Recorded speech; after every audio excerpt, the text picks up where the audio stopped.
warahmatullahi wabarakatuh. Recording in progress. Assalamualaikum warahmatullahi. Baik, syukur kita panjatkan hadirat Allah Subhanahu wa taala karena berkat rahmat dan hidayahnya kita masih diberi kesempatan untuk melaksanakan kuliah daring pada hari ini.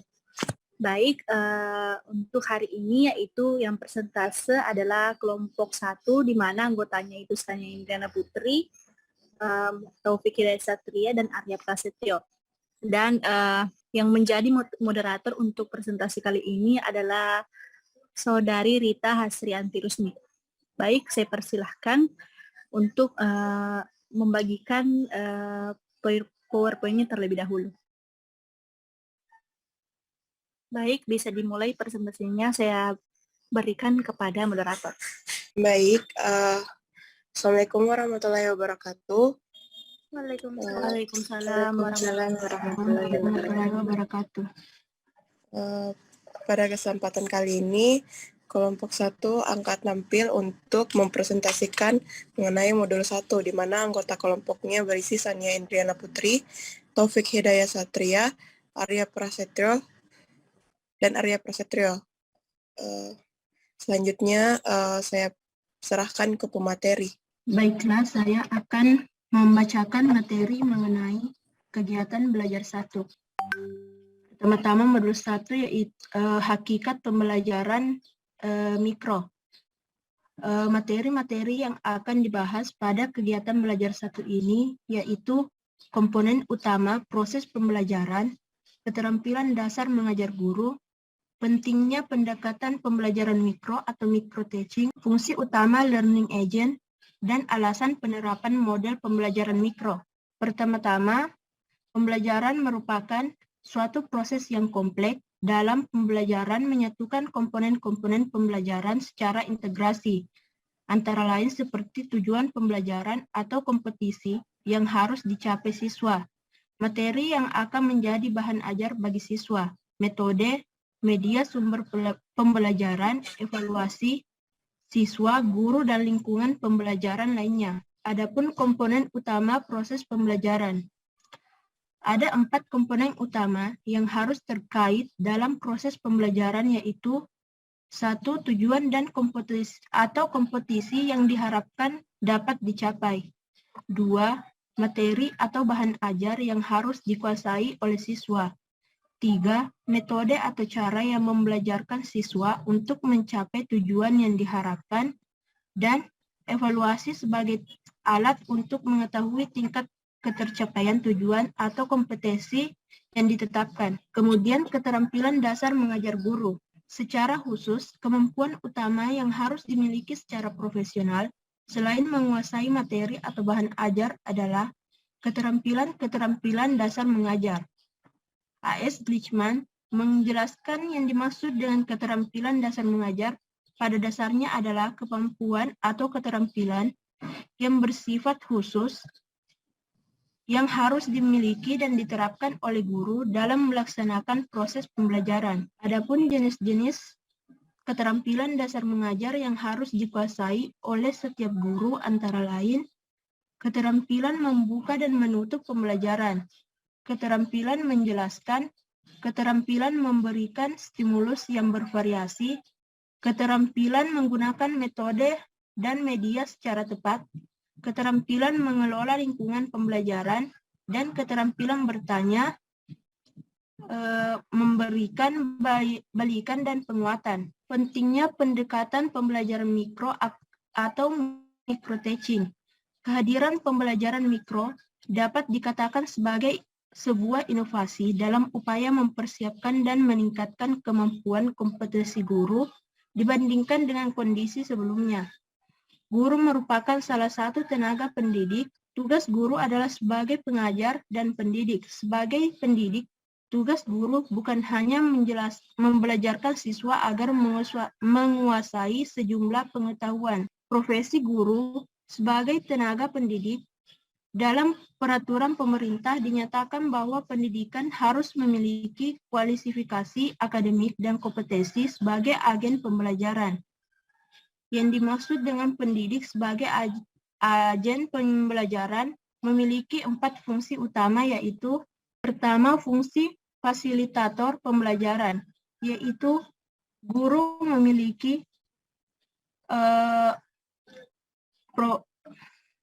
kepribadian profesional mengelola pembelajaran sehingga dapat membantu memudahkan siswa dalam belajar. 2. Fungsi motivator pembelajaran, yaitu setiap guru dituntut memiliki kemampuan dan keterampilan cara membangkitkan dan memelihara motivasi belajar siswa. 3. Fungsi pemacu pembelajaran, sangat terkait dengan fungsi motivator, bahwa setiap guru harus mampu berperan sebagai pemacu, pembangkit semangat belajar siswa. Keempat, fungsi pemberi inspirasi belajar. Siswa adalah sebagai pembelajar yang aktif, siswa bukan tabung kosong yang hanya siap untuk menerima. Kemudian, alasan penerapan model pembelajaran mikro.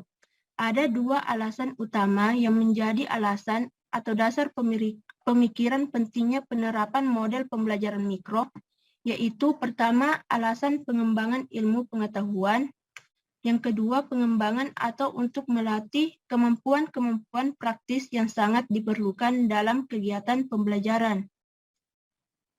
Dan yang terakhir, rangkuman.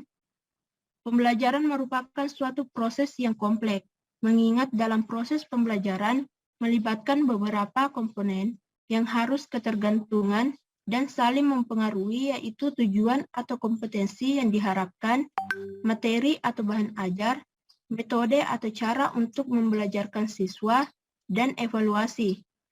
Tugas guru sebagai pengajar sekaligus sebagai pendidik mempersyaratkan memiliki kualifikasi pendidikan dan sebagai agen pembelajaran yang berperan sebagai fasilitator, motivator, pemacu belajar, dan pemberi inspirasi bagi siswa. Itulah tadi kegiatan belajar 1. Untuk kegiatan belajar 2, saya serahkan kepada Saudara Taufik Hidayat Satria.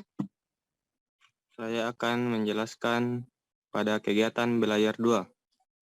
Materi-materi yang akan dibahas pada pembelajaran 2 adalah pengertian pembelajaran mikro dan unsur-unsur pembelajaran mikro. Sesuai dengan namanya, micro teaching, maka proses pelatihan dengan menggunakan pendekatan pembelajaran mikro dapat dilakukan untuk seluruh aspek pembelajaran. Adapun dalam teknis pelaksanaannya dilakukan secara bertahap dan hanya memfokuskan pada bagian demi bagian secara terisolasi, sesuai dengan apa yang dikehendaki oleh yang akan berlatih atau sesuai dengan arahan dari supervisor. Pembelajaran mikro dapat dipandang sebagai suatu pendekatan yang cukup efektif dalam mempersiapkan kecakapan mengajar bagi para calon guru maupun untuk meningkatkan keterampilan mengajar bagi yang sudah menduduki jabatan sebagai guru. Efektivitas ini didasarkan pada sifat dan karakteristik dari pendekatan pembelajaran mikro itu sendiri, yaitu antara lain bahwa pembelajaran mikro merupakan suatu program yang cukup aman dan menyenangkan bagi setiap peserta untuk melakukan proses pelatihan. Unsur-unsur pembelajaran mikro. Allen dan Ryan mengidentifikasi hal-hal fundamental dari karakteristik pembelajaran mikro, yaitu A. Micro teaching is the real teaching. Layaknya seperti seorang guru yang akan mengajar, terlebih dahulu guru tersebut harus membuat persiapan mengajar atau rencana pelaksanaan pembelajaran RPP. Dengan halnya bagi setiap yang akan berlatih dengan menggunakan pendekatan atau model pembelajaran mikro, terlebih dahulu harus membuat RPP dan persiapan-persiapan lain yang diperlukan untuk mendukung lancarnya proses pembelajaran mikro. B. Micro teaching lesson, the complexities of normal classroom teaching. Sesuai dengan namanya mikro, yaitu kegiatan latihan pembelajaran yang lebih disederhanakan. Penyederhanaan ini dilakukan dalam setiap unsur atau komponen pembelajaran. Oleh karena itu, kegiatan latihan mengajar yang dilakukan dalam pembelajaran mikro berbeda dengan kegiatan pembelajaran yang normal pada umumnya. C. Micro teaching focus on training for the accomplishment of specific tasks. Latihan yang dikembangkan dalam pendekatan mikro hanya difokuskan pada jenis-jenis keterampilan tertentu secara spesifik, sesuai dengan apa yang diinginkan oleh setiap yang berlatih, atau dasar saran dari yang diberikan oleh pihak supervisor. Setiap peserta yang berlatih harus memfokuskan diri pada jenis keterampilan yang sedang ia latihkan. D. Allows for the increased control of practice. Pembelajaran yang dilakukan dengan menerapkan pendekatan mikro lebih diarahkan untuk meningkatkan kontrol pada setiap jenis keterampilan yang dilatihkan. Kontrol yang ketat, cermat, dan komprehensif relatif mudah dilakukan dalam pembelajaran mikro. Dengan demikian, pihak observer atau supervisor dapat lebih memusatkan pengamatannya pada jenis keterampilan yang sedang dilakukan oleh guru yang berlatih.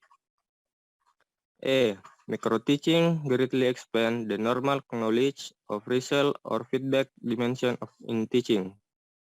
Melalui pendekatan pembelajaran mikro, dapat diperluas wawasan dan pemahaman yang terkait dengan pembelajaran. Dari proses latihan dalam pembelajaran mikro, pihak-pihak yang berkepentingan akan memperoleh masukan yang sangat berharga untuk memperbaiki proses penyiapan, pembinaan, dan peningkatan profesi guru. Selanjutnya, kegiatan belajar 3 akan dilanjutkan Arya Prasetyo. Baiklah, saya akan membacakan kegiatan belajar 3. Materi-materi yang akan dibahas yaitu tujuan pembelajaran mikro dan manfaat pembelajaran mikro. Pembelajaran mikro secara formal masuk dalam struktur program kurikulum pendidikan guru baik untuk guru sekolah dasar maupun guru madrasah. Dengan demikian, pembelajaran mikro merupakan bagian tak terpisahkan dari kurikulum program S1 pendidikan guru. Tujuannya antara lain yaitu untuk mempersiapkan, membina, dan meningkatkan mutu lulusan calon guru yang memenuhi standar profesional sesuai dengan standar kompetensi yang dipersyaratkan. Pembelajaran mikro sebagai mata kuliah yang tak terpisahkan dari struktur kurikulum program pendidikan keguruan. Seperti dijelaskan di atas, yaitu diarahkan dalam upaya memfasilitasi mahasiswa calon guru untuk menguasai dan memiliki kompetensi yang diharapkan, yaitu 1. Mempersiapkan, membina, dan meningkatkan mutu guru agar dapat memenuhi standar kompetensi pedagogik. 2. Mempersiapkan, membina, dan meningkatkan mutu guru agar dapat memenuhi standar kompetensi kepribadian. 3. Mempersiapkan, membina, dan meningkatkan mutu guru agar dapat memenuhi standar kompetensi profesional. Dan terakhir, mempersiapkan, membina, dan meningkatkan mutu guru agar dapat memenuhi standar kompetensi sosial. Tidak bisa dipungkiri lagi bahwa pembelajaran merupakan suatu proses yang kompleks. Mengingat rumitnya tugas pembelajaran, maka sebelum terjun secara langsung menghadapi tugas yang kompleks itu, bagaimana setiap calon guru dan guru melakukan proses persiapan secara matang. Dilakukan tahap demi tahap melalui program latihan yang dilakukan secara sistematis dan terkontrol. Tujuan pembelajaran mikro. Adapun tujuan dari pembelajaran mikro sebagai suatu pendekatan pembelajaran antara lain adalah sebagai berikut. Pertama, untuk memfasilitasi, melatih, dan membina calon maupun para guru dalam hal keterampilan dasar mengajar. Kedua, untuk memfasilitasi, melatih, dan membina calon maupun para guru agar memiliki kompetensi yang diharapkan oleh ketentuan undang-undang maupun peraturan pemerintah. 3. Untuk melatih penampilan dan keterampilan mengajar yang dilakukan secara bagian demi secara spesifik agar diperoleh kemampuan maksimal sesuai dengan tuntutan profesional dan sebagai tenaga seorang guru. Keempat, untuk memberikan kesempatan kepada calon guru maupun guru untuk mengoreksi serta menilai kelebihan dan kekurangan yang dimiliki. Keempat, untuk memberikan kesempatan Kelima, untuk memberikan kesempatan kepada setiap yang berlatih, meningkatkan dan memperbaiki kelebihan dan kekurangannya sehingga guru selalu berusaha meningkatkan layanannya kepada siswa. Pembelajaran mikro sebagai salah satu bentuk inovasi atau pembaharuan untuk mempersiapkan, membina, dan meningkatkan mutu guru. Tentu saja terdapat unsur-unsur baru dalam cara membina dan meningkatkan kemampuan guru dibandingkan dengan pendekatan yang dilakukan sebelum munculnya pembelajaran mikro. Dalam pembelajaran mikro, setiap kegiatan latihan dilakukan perencanaan yang matang. Kemudian ada kontrol yang ketat dan teliti untuk mencermati setiap keterampilan yang dilatihkan, ada diskusi umpan balik, dan disampaikan rekomendasi atau solusi perbaikan. Kemudian manfaat pembelajaran mikro. Manfaat bagi mahasiswa calon guru yaitu setiap mahasiswa calon guru dapat melatih bagian demi bagian dari setiap keterampilan mengajar yang harus dikuasai secara lebih terkendali dan terkontrol. Setiap mahasiswa calon guru dapat mengetahui tingkat kelebihan maupun kekurangan dari setiap jenis keterampilan mengajar yang harus dikuasainya. Setiap mahasiswa calon guru dapat menerima informasi yang lengkap, objektif, dan akurat dari proses pelatihan yang telah dilakukan melewati pihak observer. Setiap mahasiswa calon guru dapat melakukan proses latihan ulang untuk memperbaiki terhadap kekurangan maupun untuk lebih meningkatkan kemampuan yang telah dimilikinya. Manfaat bagi para guru. Yang pertama, para guru baik secara mandiri maupun bersama-sama dapat berlatih untuk lebih meningkatkan kemampuan mengajar yang telah dimilikinya. Kedua, mengetahui kelebihan dan kekurangan yang dimilikinya terkait dengan keterampilan mengajar yang harus dikuasainya.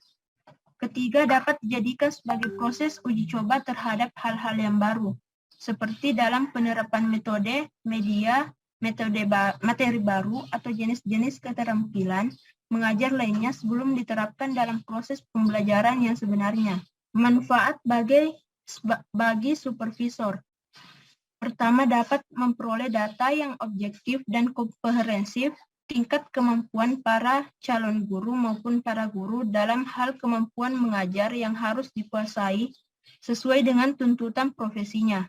Kedua, dapat memberikan masukan, saran maupun solusi yang akurat karena didasarkan pada data atau informasi yang lengkap sesuai hasil pengamatan dari pembinaan melalui pembelajaran mikro yang telah dilakukan. Tiga, sebagai bahan masukan untuk membuat kebijakan yang lebih tepat bagi pengembangan karir setiap mahasiswa maupun para guru yang menjadi binaannya. Keempat, sebagai bahan masukan untuk membuat kebijakan dalam melakukan proses pembinaan terhadap upaya untuk meningkatkan kualitas penampilan guru. Kemudian rangkuman, satu, tujuan khusus pembelajaran mikro sebagai salah satu pendekatan pembelajaran terutama adalah untuk memfasilitasi, melatih dan membina keterampilan dasar mengajar. Kedua, adapun sesuai dengan tujuan yang ingin dicapai melalui pembelajaran mikro, maka manfaat pembelajaran mikro terutama akan dirasakan oleh pihak ketiga, yaitu oleh mahasiswa calon guru, oleh para guru, dan oleh pihak supervisor sebagai pembina tenaga kependidikan pada setiap satuan pendidikan. Itulah tadi materi yang kami bawakan, saya kembalikan ke moderator. Baik, itulah materi tadi.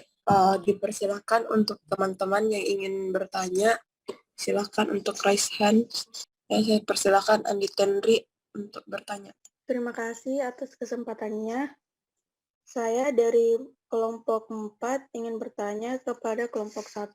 Bisa ke slide 10. Pada slide 10 itu kan terdapat 4 fungsi yang harus dimiliki oleh seorang guru. Pertanyaan saya, berikan saya contoh masing-masing dari fungsi tersebut, yaitu motivator dan pemacu pembelajaran.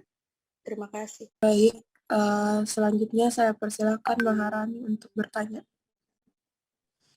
Baik, terima kasih atas kesempatannya. Saya Maharani dari kelompok 2.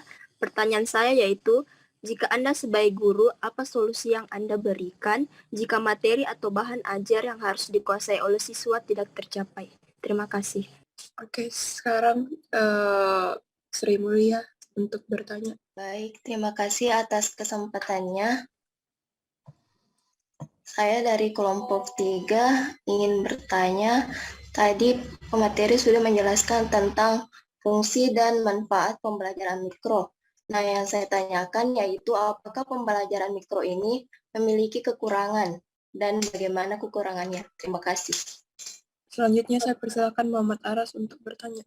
Baik, terima kasih atas kesempatannya. Saya perwakilan dari kelompok 2. Adapun pertanyaan saya yaitu apa perbedaan dari pembelajaran mikro dengan pembelajaran yang lainnya? Sekian, terima kasih. Kembalikan ke moderator. Saya persilahkan Wahyuni untuk bertanya. Baik, terima kasih kesempatan moderator. Yang ingin saya tanyakan yaitu mengenai unsur pembelajaran mikro. Bisa berikan contohnya tentang yang tadi, kalau tidak salah bagian C yaitu micro teaching, focus on learning for the specific test. Bisa diberikan contohnya tadi itu yang bagian C. Terima kasih. Selanjutnya saya persilahkan Ihsan Kamil untuk bertanya. Terima kasih atas kesempatan yang diberikan kepada saya.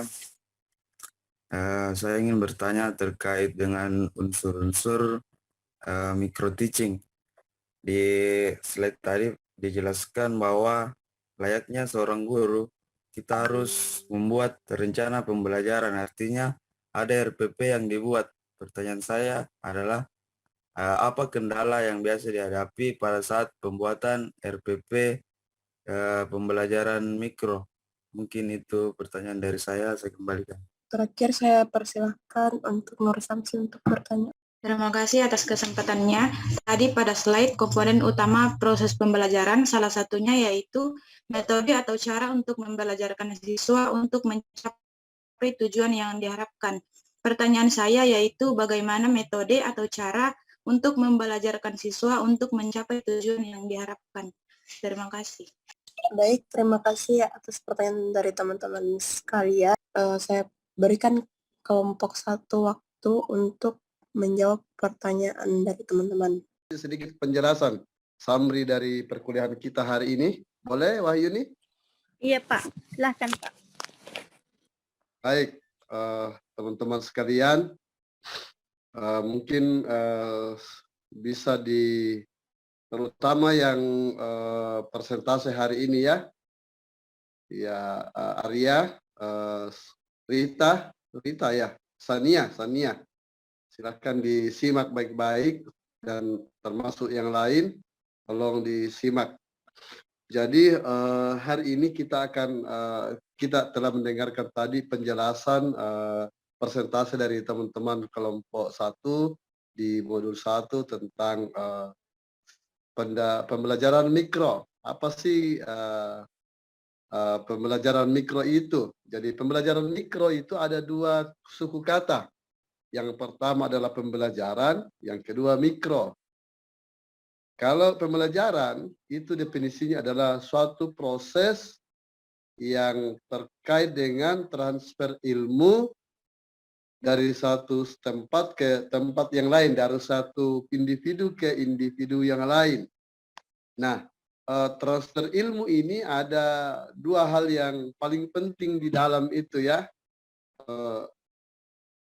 Ya, transfer ilmu atau pembelajaran itu pertama itu adalah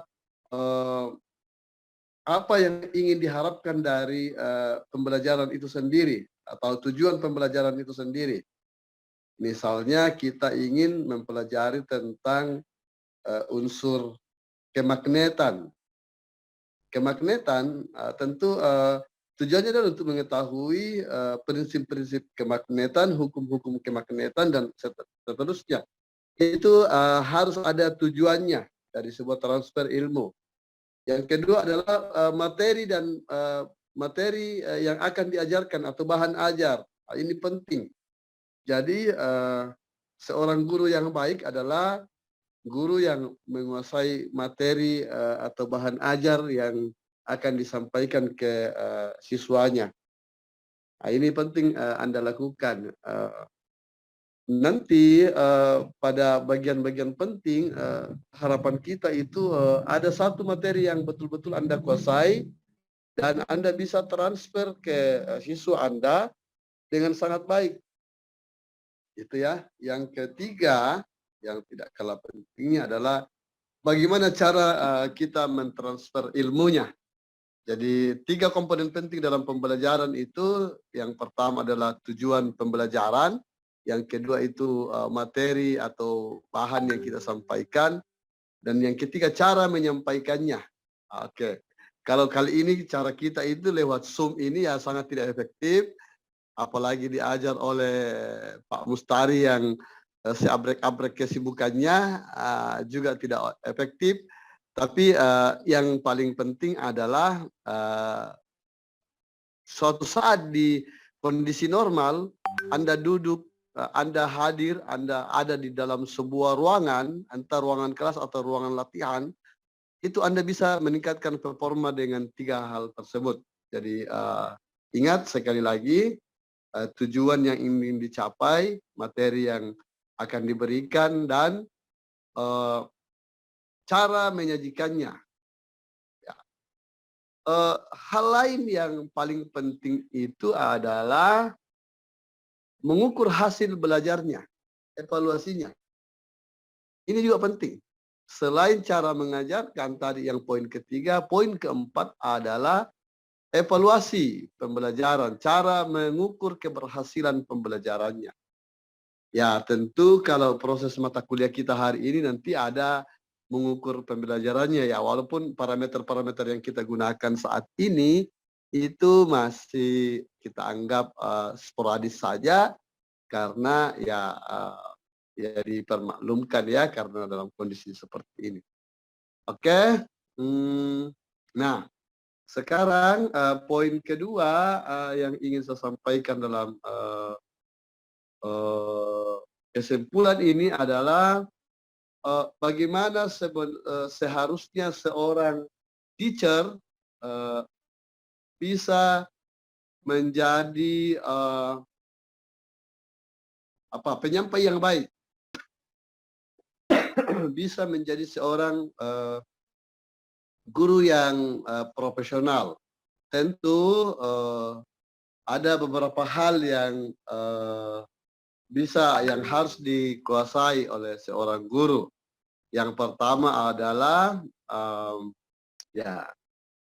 tentu seorang guru dilihat itu dia profesional itu ketika dia bisa menyampaikan pembelajaran di dalam kelas yang baik, bisa menjadi motivator yang baik, bisa menjadi pemacu belajar yang baik, bisa memberikan inspirasi bagi siswa. Nah, sehingga seorang guru tidak hanya dituntut untuk sekedar menguasai materi ajar, tapi harus dituntut memiliki wawasan yang luas tentang apa yang akan diajarkan tentang hidup dan kehidupan ini.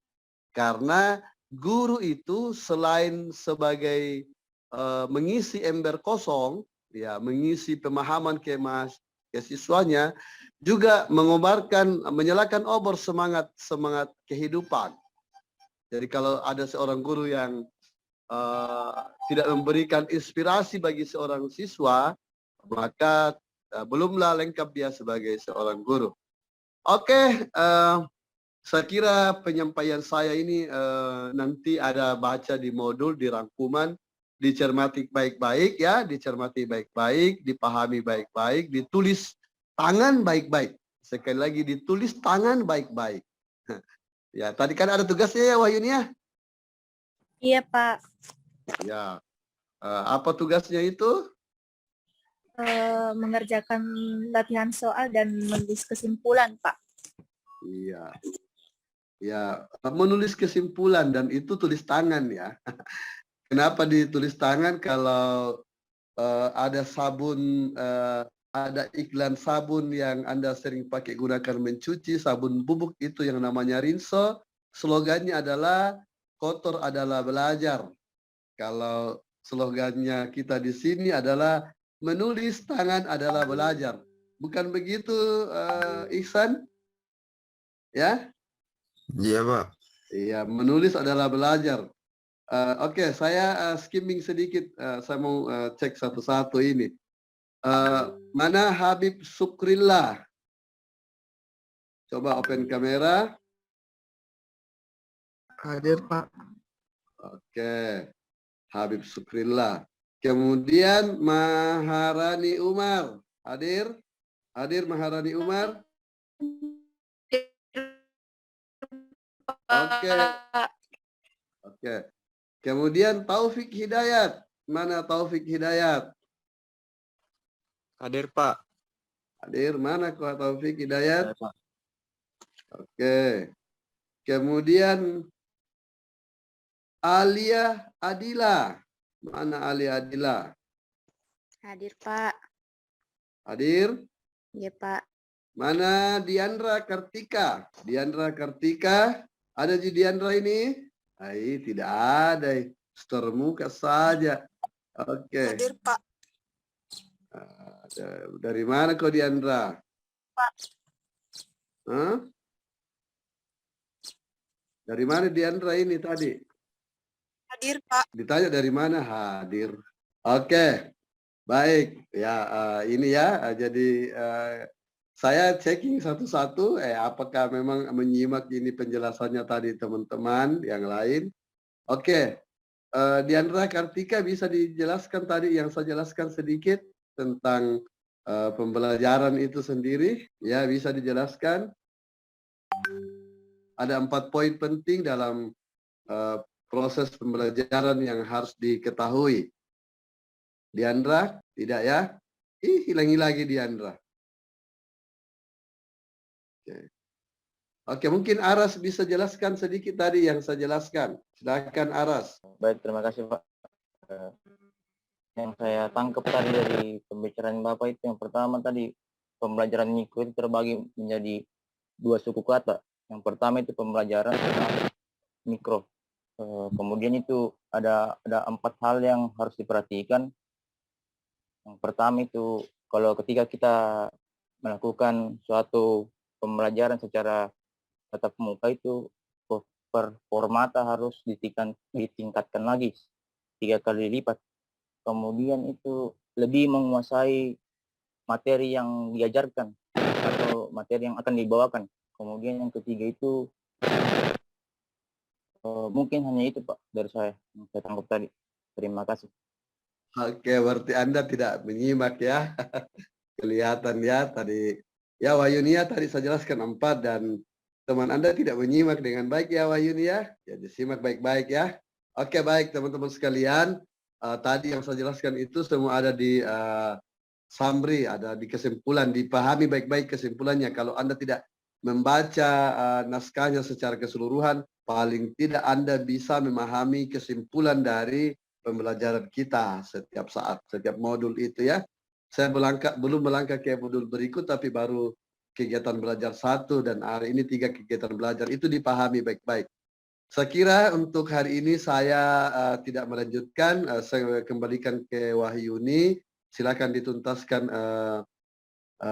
persentasenya hari ini. Saya hanya ingin menyampaikan tadi penjelasan sedikit tentang tugas ini. Jadi jangan bebankan ke pengurus kelas untuk mengupload materinya, mengupload recordingnya di YouTube. Dibebankan ke masing-masing kelompok untuk mengupload materinya di YouTube itu. Nanti link YouTube-nya akan disampaikan, dikumpulkan bersama tugas akhir, sehingga di situ juga ada penilaian proses. Nah, kalau ada yang bertanya, silahkan open kamera, silahkan nanti bertanya dengan baik. Nah, kalau saya tidak ada di dalam, silahkan eksplorasi dengan baik pertanyaan-pertanyaan itu, diskusi dengan baik. Kelihatan nanti di YouTube Anda itu hidup ini diskusinya. Ya Wahyuni ya, disampaikan. Iya Pak. Ya, karena nanti yang bertanya juga mungkin nanti akan dapat poin kalau saya cermati nanti suatu saat YouTube-nya. Ini saya mungkin membersamai Anda itu tidak semaksimal ini karena saya ini harus mobile. Nanti saya cek juga di link YouTube-nya. Oke, terima kasih. Saya kembalikan ke moderator. Wassalamualaikum warahmatullahi wabarakatuh. Waalaikumsalam warahmatullahi wabarakatuh. Terima kasih Pak. Baik, selanjutnya saya persilahkan ke pemateri untuk menjawab pertanyaan dari teman-teman. Saya persilahkan Sania untuk menjawab pertanyaan dari Samsi dan Paulia.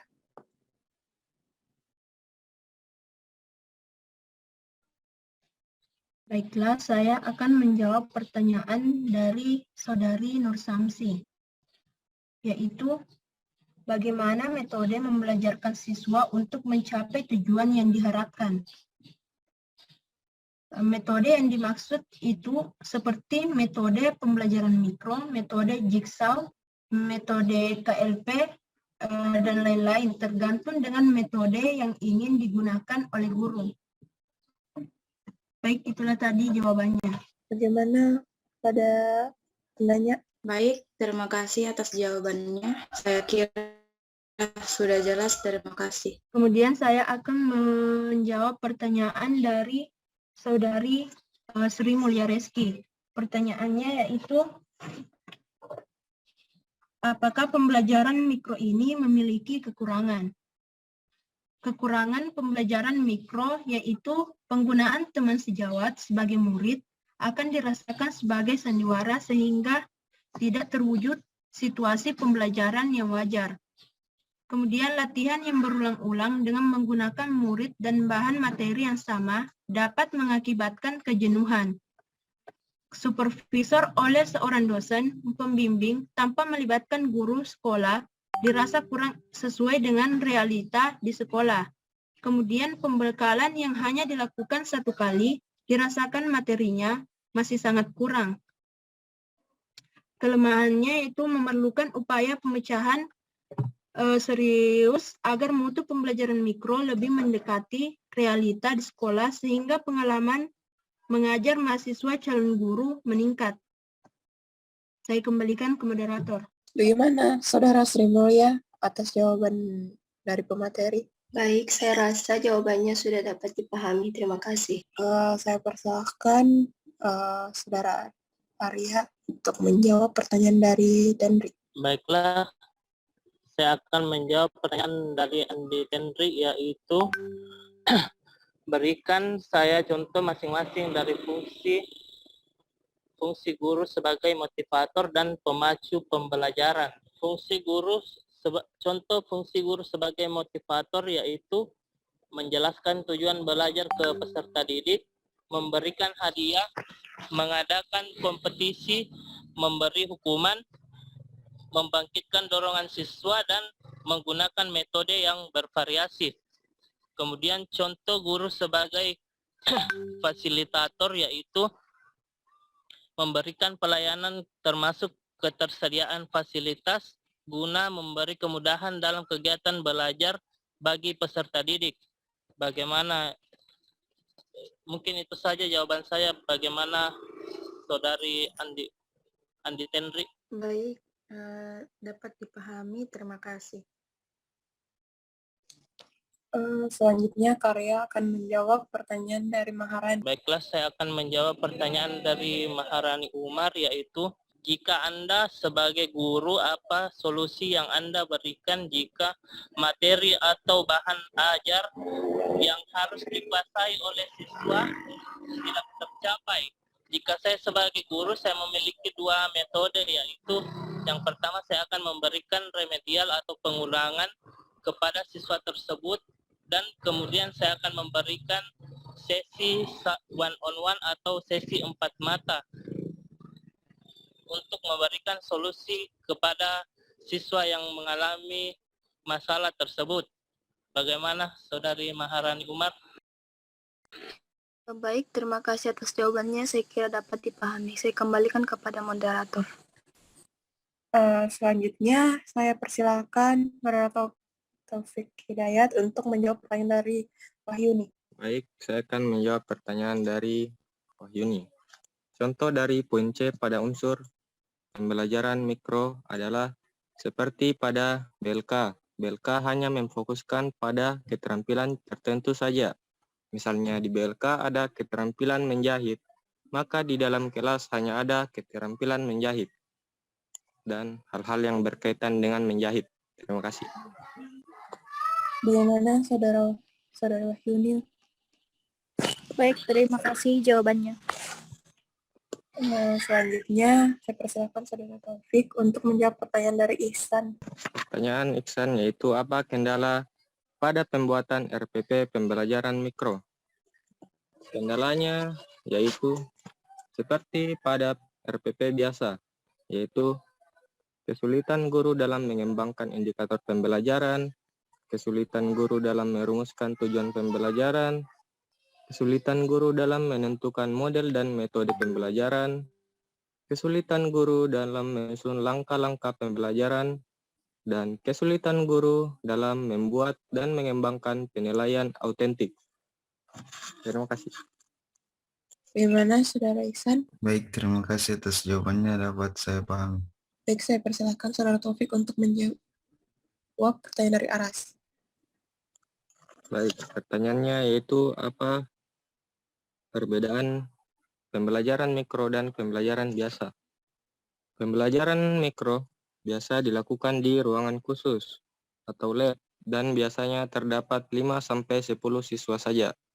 Sedangkan pada pembelajaran biasa dilakukan di dalam kelas yang biasa juga dan biasanya terdapat 20-30 siswa.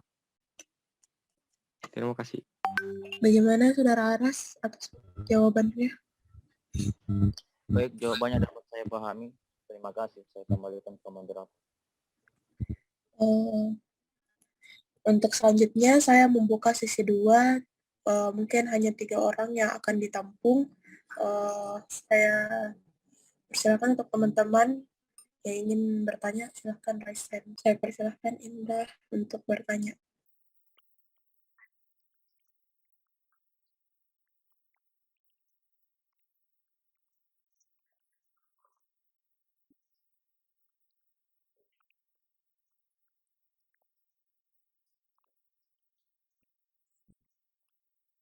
Mungkin sudah tidak ada, saya persilahkan untuk kelompok 1 mencari jawabannya. Tadi yaitu observasi macam apa yang perlu dilakukan oleh seorang guru sebelum melaksanakan kegiatan pembelajaran. Observasinya yaitu observasi lingkungan sekolah dalam pelaksanaan observasi. Yang kedua, observasi perangkat pembelajaran mahasiswa melakukan pengamatan terhadap kelengkapan administrasi maupun bahan ajar yang harus dipersiapkan guru sebelum KBM berlangsung. Kegiatan ini bertujuan agar mahasiswa lebih mengetahui perangkat pembelajaran apa saja yang harus dipersiapkan sebelum KBM. Ketiga, observasi proses pembelajaran pada tahap ini, mahasiswa melakukan observasi yang meliputi proses kegiatan belajar mengajar langsung di dalam kelas. Keempat, observasi perilaku peserta didik. Mahasiswa melakukan pengamatan terhadap perilaku peserta didik ketika mengikuti kegiatan belajar mengajar. Perilaku yang diamati tidak hanya perilaku peserta didik di dalam kelas, akan tetapi juga perilaku peserta didik di luar kelas. Saya kembalikan ke moderator. Bagaimana Saudara Indah?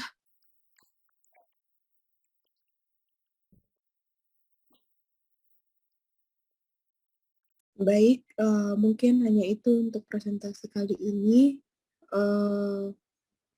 Terima kasih atas perhatian teman-teman sekalian. Kurang dan lebihnya mohon dimaafkan. Wabillahi taufiq wal hidayah. Wassalamualaikum warahmatullahi wabarakatuh. Waalaikumsalam warahmatullahi wabarakatuh. Waalaikumsalam warahmatullahi wabarakatuh. Baik, mari kita akhiri perkuliahan pada hari ini dengan mengucapkan alhamdulillah. Alhamdulillah. Dimaafkan. Wabillahi taufiq wal hidayah. Wassalamualaikum warahmatullahi wabarakatuh. Waalaikumsalam warahmatullahi wabarakatuh. Ya, silakan dikumpul ya tugasnya ya. Ya, Pak. Ya, Pak.